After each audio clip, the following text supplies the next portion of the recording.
The 2026 Chevy Equinox is more than an SUV. It's your Sunday tailgate and your parking lot snack bar. Your lucky jersey, your chairs, and your big cooler fit perfectly in your even bigger cargo space. And when it's go time, your 11.3-inch diagonal touchscreen's got the playbook, the playlist, and the tech to stay a step ahead. It's more than an SUV. It's your Equinox. Chevrolet. Together, let's drive. All right, ladies. When you've done the work, you want your hydration to do the same. Introducing new Gatorade Lower Sugar, now with no artificial flavors, sweeteners, or colors. And 75% less sugar and all the electrolytes of regular Gatorade, now available nationwide. Good sleep is everything. That's why Ollie's science-backed support is made with a blend of melatonin and L-theanine for both kiddos and grown-ups. So when your mind won't switch off, you've got something that can help. Your racing thoughts and restless nights won't stand a chance.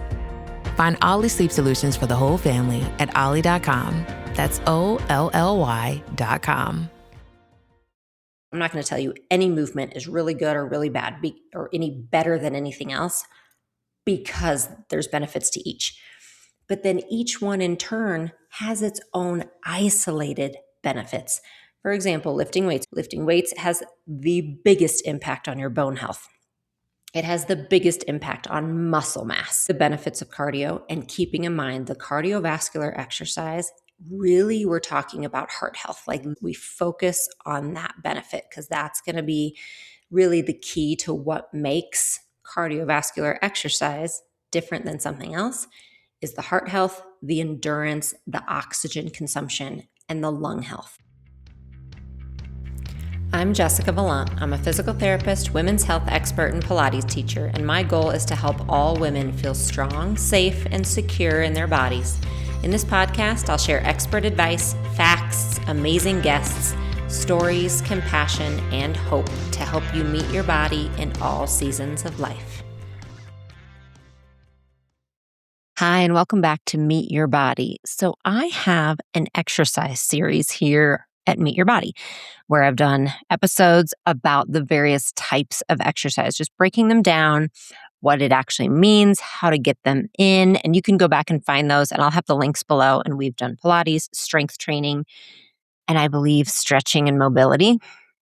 But what I realized about 2 weeks ago, I had someone asking about cardio. And so I went back and looked for the link of the podcast episode on cardio, and I don't have one until now. So this is another piece to our exercise series.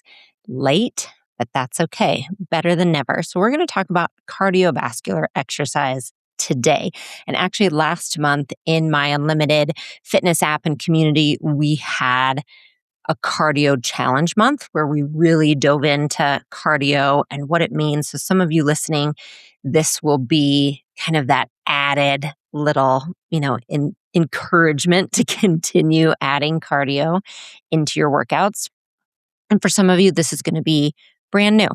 So let's dive in to cardiovascular exercise. So first, I want to talk about why this is kind of important. I mean, there's a lot of reasons, obviously, health-wise, that cardio is important, and we're going to dive into those benefits. But when I think about cardio, so being a midlife woman and coming to age, I'm Gen X, and so I grew up without a lot of female role models in the exercise space, which I know many of you are the same. Like, I know my mom, her generation, baby boomers, they weren't taught the importance of exercise. They weren't taught to have a partnership with their bodies. And it's like, honestly, I love working with women in that demographic now and really watching those of you listening, watching you come into that relationship with your body and see how strong you are and all the amazing things that you can do with your body. It is a highlight, honestly, of what I do for work and what I do here at Unlimited and at Jessica Valant and our podcast, everything. I love seeing that so much. So I didn't grow up with a lot of that kind of illustrated to me, right? There weren't women in sports at that time that we were seeing very much. I mean, here and there, I did play sports, but it was really just about the sport. I didn't understand how to lift weights. I didn't understand all of that. What I did see occasionally, though, what I'm getting to is what I did see occasionally is cardio. I would see women out walking and or starting to run, like that was just starting to happen. The aerobics craze was coming in strong. So a lot of women doing step aerobics, starting to get into the aerobics studio.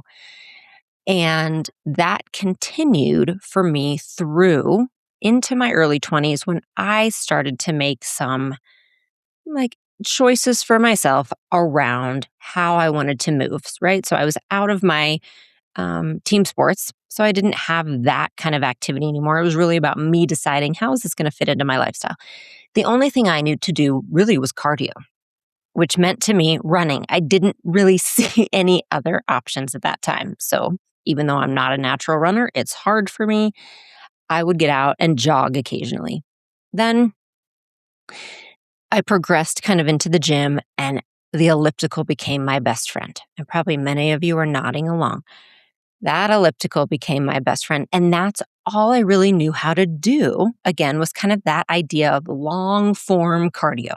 Very long walks, long times on the elliptical, sweating, burning calories. Like that's how I equated all of that in my mind, even being a physical therapist, the beginning of my career.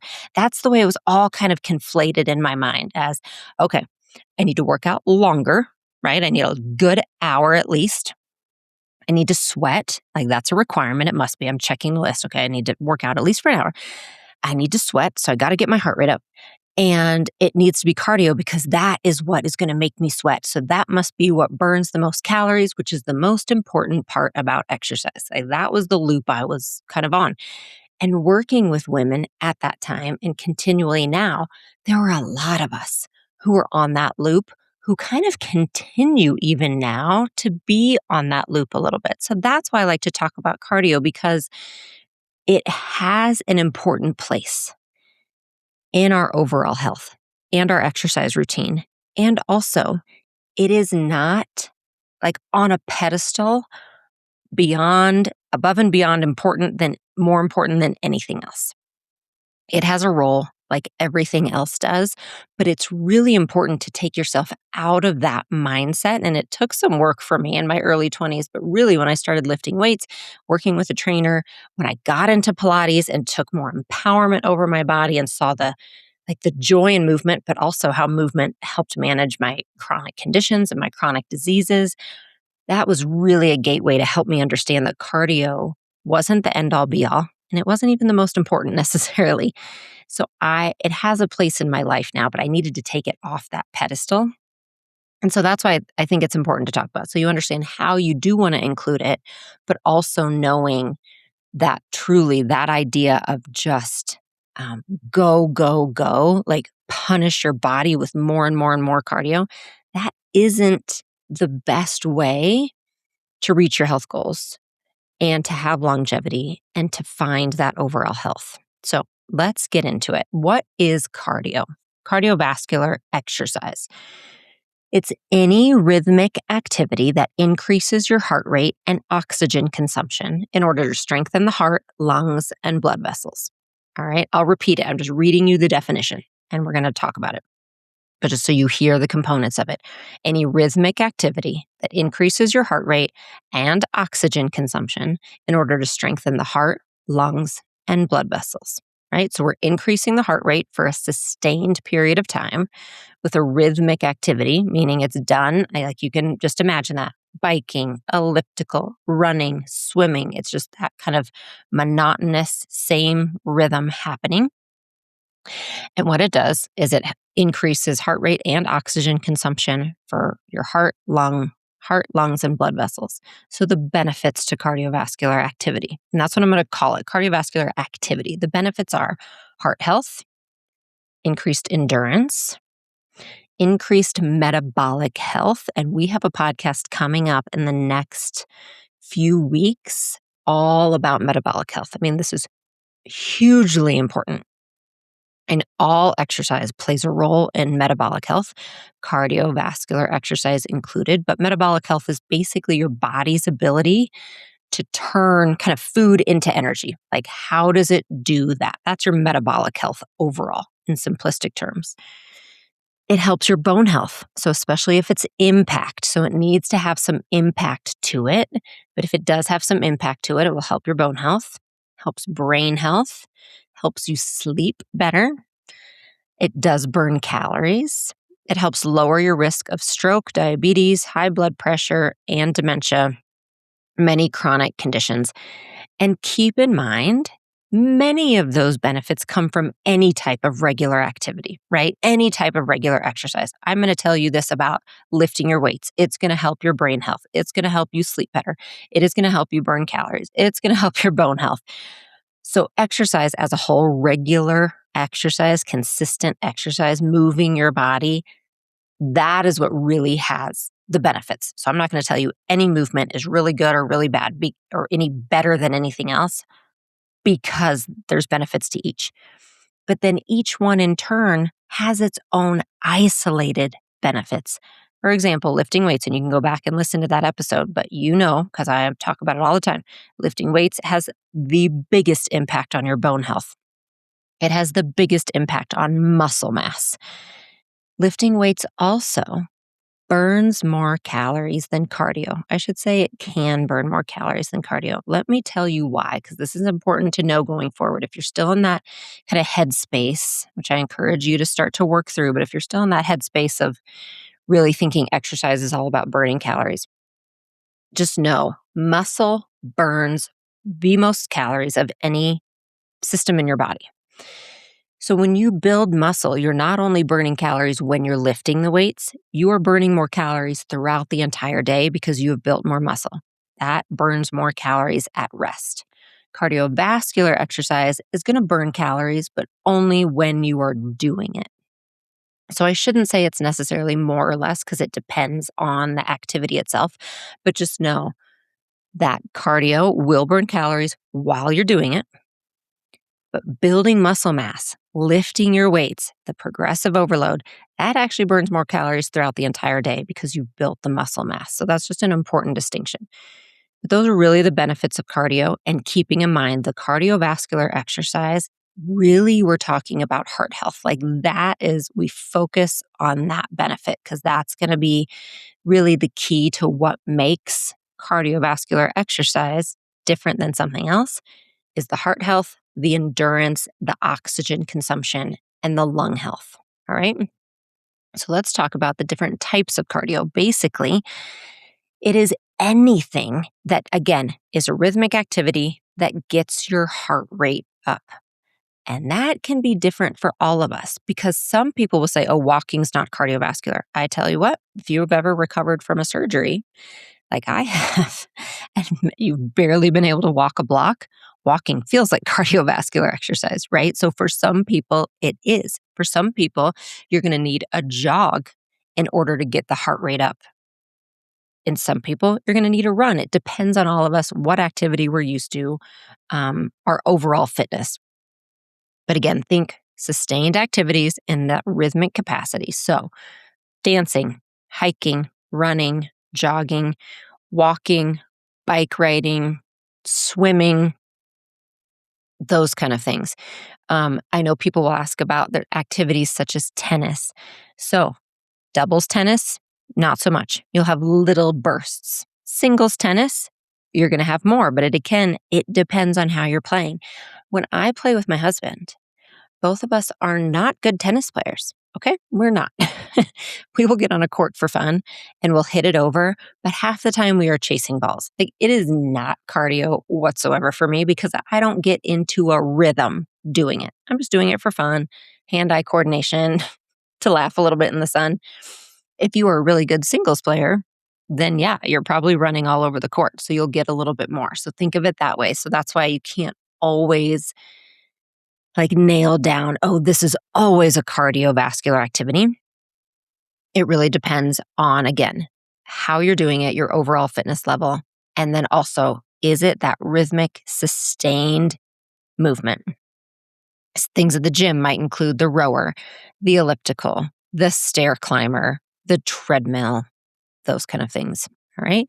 In Unlimited, we have our walking videos. We have a lot of sustained activity, cardio type videos, walking in place, step aerobics, dance, kickboxing, those kind of things. All right.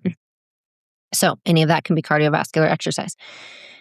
Then you can get into whether it is moderate intensity or whether it's vigorous.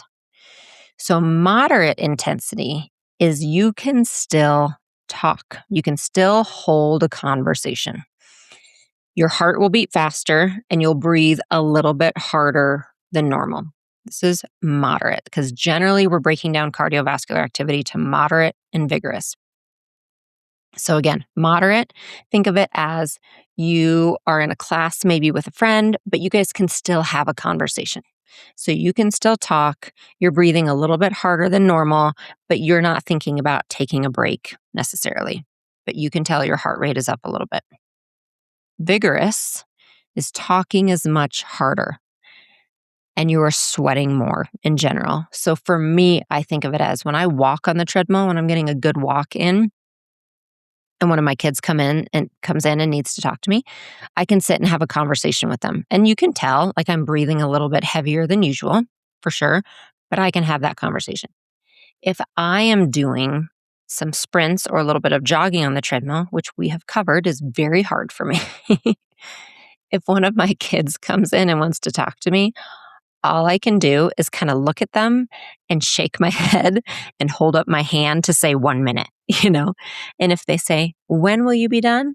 I can maybe say 30 seconds. And that's about it. And then I just hope I get through the 30 seconds and then I'll say, okay, now I can talk to you. Like that really is the difference for me personally. So I'll give you some example of activities, but as I mentioned, it really is dependent on the person. So moderate, some examples would be brisk walking, water aerobics, certain kinds of dancing. So maybe a ballroom dancing versus something like, I don't know dancing, I'm sorry, but I have seen amazing dances that I watch online and they are moving and sweating and they don't stop. Okay, that seems very vigorous to me. So dancing could fall into either category. Gardening would be a possible moderate intensity activity. Tennis, as we mentioned, possibly pickleball, but that too depends if you're moving around very much. Biking, so like a slow bike, indoor walking classes, those kind of things. So that would be moderate. Vigorous is, and think of it as like either or. So maybe a running versus a walking. Or again, it might be walking hills instead of normal walking. How do you change it up? It could be swimming. Some people, swimming can be moderate. Some, it will be vigorous. Really intense hiking, doing hills again. Dance classes. So if you're in that kind of higher intensity dance class. Aerobics classes, faster biking, jumping rope. And then some HIIT classes. So let's touch on what that is, because that's a category as well. And that's going to get into the vigorous. So there's something called steady state cardio. Steady state cardio generally will fall into that moderate type level and sometimes into vigorous, like a lower level of vigorous, where you can sustain it for possibly 30, 40 minutes. I know some of you are endurance athletes and I know you're running marathons and going even much longer. I am generally talking about the general public here. And so moderate is going to be, again, anywhere from maybe 30 minutes, 45 minutes that you do, and you can sustain that. Your heart rate is sustained at that moderate place. Vigorous, as we mentioned, your heart rate is higher. Sometimes you will again be able to sustain that a little bit longer. Like maybe you are a jogger and you're kind of walking, jogging, but you're able to do it for longer. Maybe you are, again, you're running 5Ks, you're running 10Ks, and you're getting that steady state, but for you, it's more that vigorous, a little bit higher heart rate. Then we get into something called HIIT, which is high intensity interval training. This would be sprints. And there's many ways to do this, but this is getting a high heart rate. You're increasing your heart rate, but you're increasing it much higher and for shorter bursts of time. And then you come back to a regular heart rate place, or you rest for a minute and then you do it again. And this would be a shorter amount of time, right? Like you're not sprinting for an hour. You're doing it maybe 10 minutes, maybe 20 minutes, occasionally up to 30, depending on the class and what you're doing. But there's bursts in there. It's cardio bursts. That's the high intensity part. And that could be squat jumps. It could be burpees. It could be, again, sprints. It could be that typically you're walking and then you do bursts of running upstairs and coming back down. It can be done in many different ways. It can do, you can be doing sprints on the rowing machine. You can do sprints on the bike. And it can be low impact as well. When I was in the midst of my severe prolapse before my surgery, I wanted these HIIT types of workouts, and I discovered ways and found ways to do low impact. And I have classes in Unlimited that show that. So you can definitely do this low impact. But what it is it's getting quick, like a minute bursts, very high cardio, high heart rate. You are working. You are not having a conversation with your friend. You are not talking. You are just breathing. And then you rest, and then you do it again, right? So it would be considered vigorous, but it's a little bit different piece than that steady state cardio. All right. So that explains what cardio is, and hopefully kind of your mind is working around that. And I know many of you, this might be review, but it gives you some ideas. We're going to next get into how much is recommended that you have, how much cardio, and then how you can fit this into your own life and your own workout. But first, a quick word from our sponsor.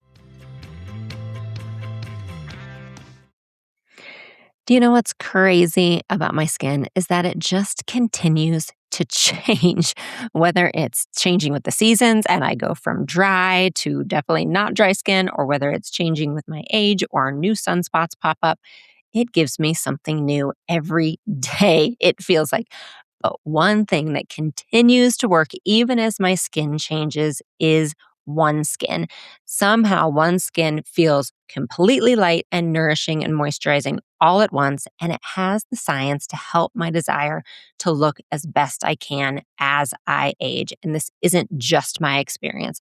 OneSkin's products are backed by extensive lab and clinical data, including 4 peer-reviewed clinical studies to validate their efficacy and safety on all skin types. Plus, they've got over 10,000 5-star reviews and have been recently featured by Bloomberg as a leader in skin longevity. It really shows that you do not need a complicated routine to achieve healthier, younger looking skin. Born from over a decade of longevity research, OneSkin's OS1 peptide is proven to target the visible signs of aging, helping you unlock your healthiest skin now and as you age. For a limited time, try OneSkin with 15% off using code MEETYOURBODY at oneskin.co/meetyourbody. That's 15% off oneskin.co with code MEETYOURBODY. After you purchase, they'll ask you where you heard about them. Please support our show and tell them that we sent you. REI has ultralight backpacking gear. So for you gram counters and ounce shavers, we made this ad ultralight with a base weight of just 13 seconds. The next 17 seconds, pure trail.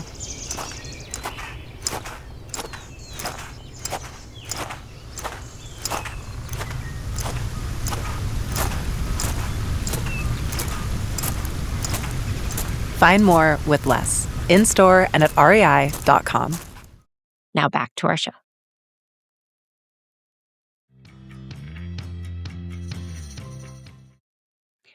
All right, so let's talk about how this is included into your life.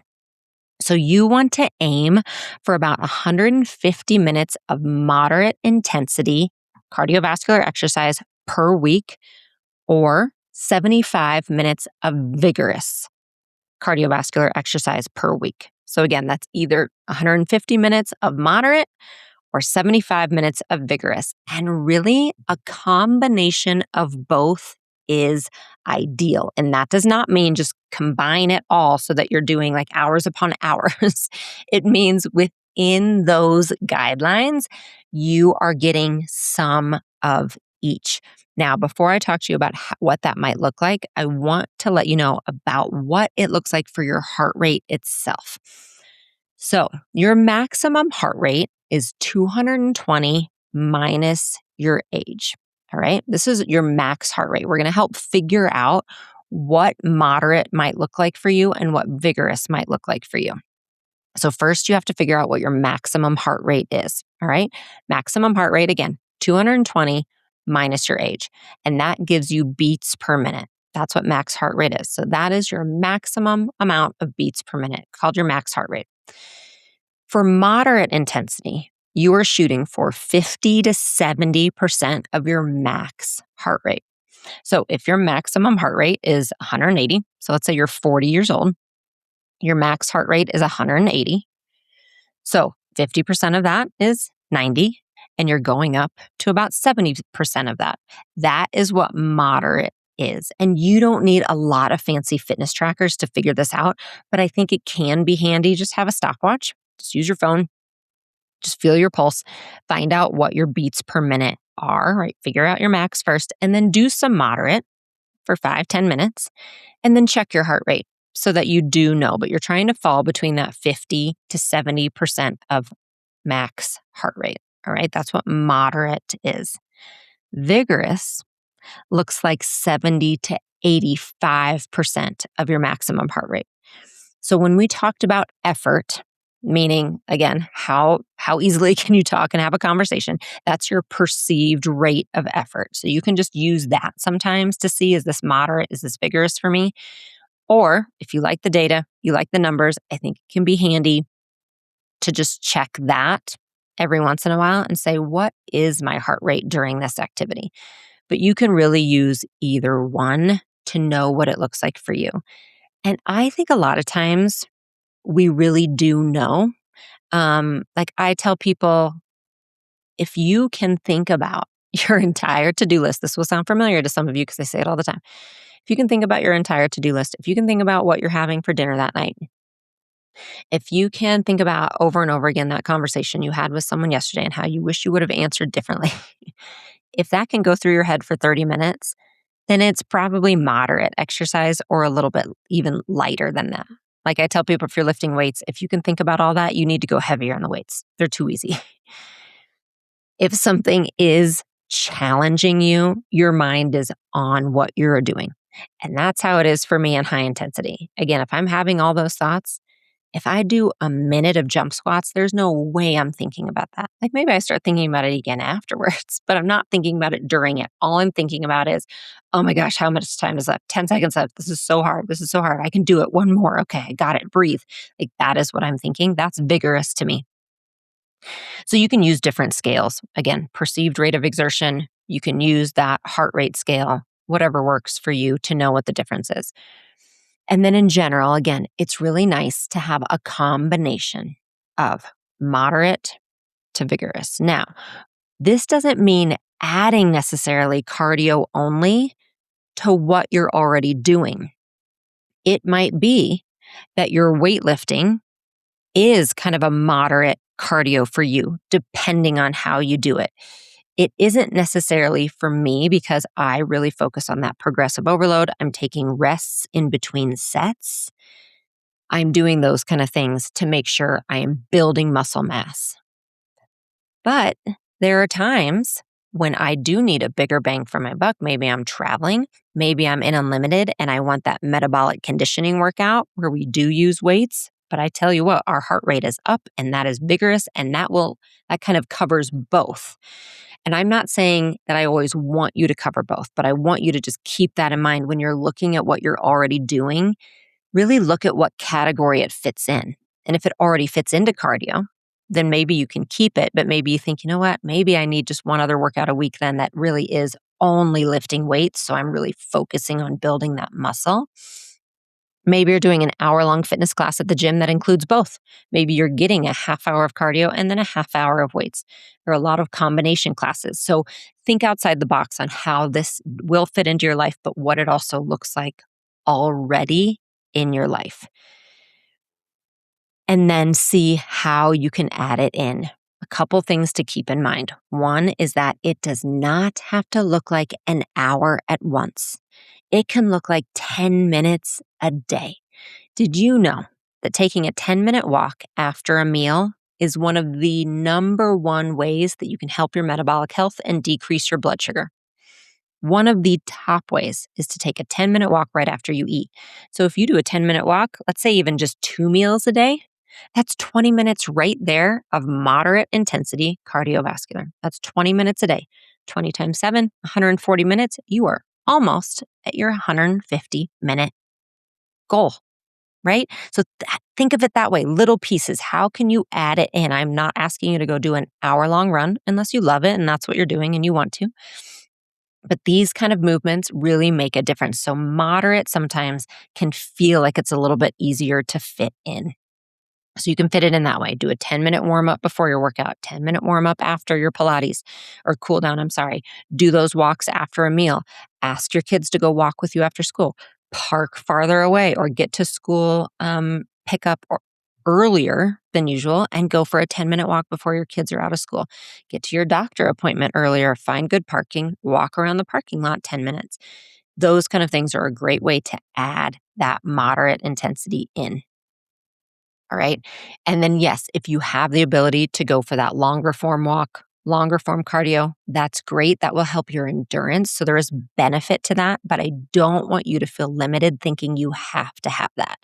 Fit it in wherever you can. And then if you can, like twice a week, have that longer 30-minute session, that would be awesome. Then when it comes to high intensity work, there's a lot of research out that shows us that as we age, we can benefit from one high intensity interval training workout a week, just 10 to 20 minutes. And if you're unlimited, you know I include it on your workout calendar. You get one day of that a week.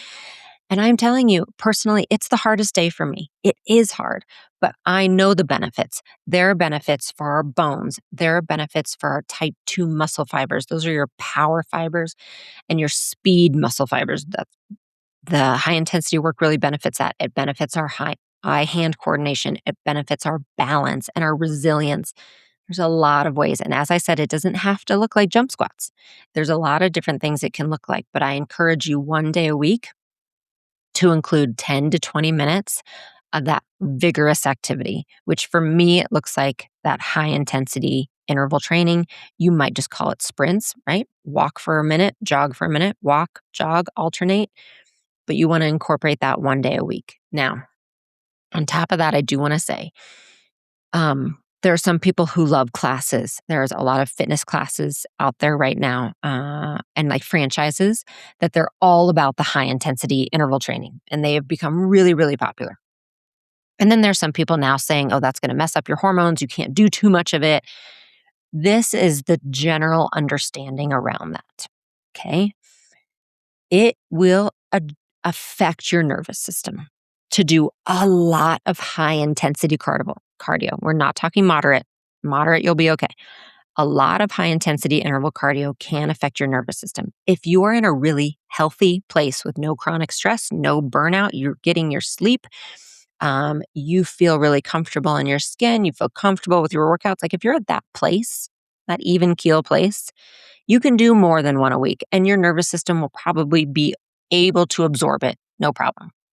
If you are chronically stressed, if you are burned out, if you are burning the candle at both ends, and then you are asking your body to go, go, go, harder workout, jump higher, go, go, you can possibly suffer physically from that because your nervous system is already chronically stressed and you're putting more on top of that chronically stressed system.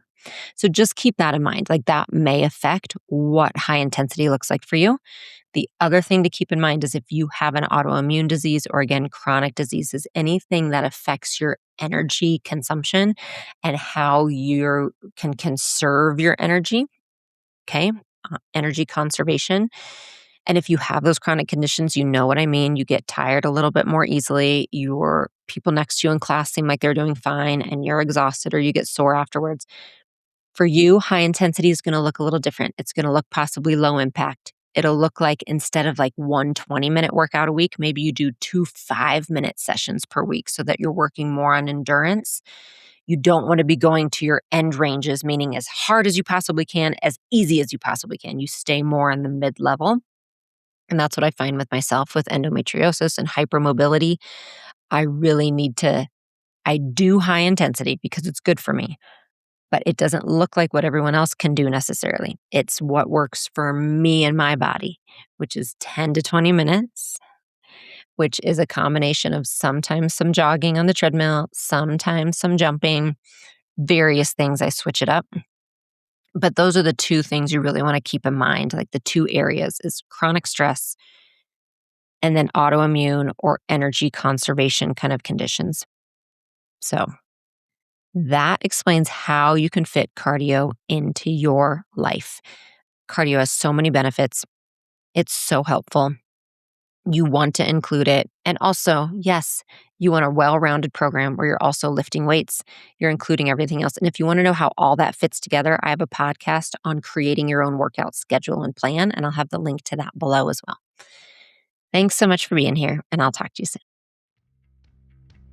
Thanks so much for listening today. I would love it if you could take a moment to subscribe, rate, and review this podcast. It means a lot to us, and it helps our content get out to more women who need it. You can find more of my resources at my website, jessicavalant.com, or find me on YouTube at Jessica Valant and Instagram at Jessica S. Valant.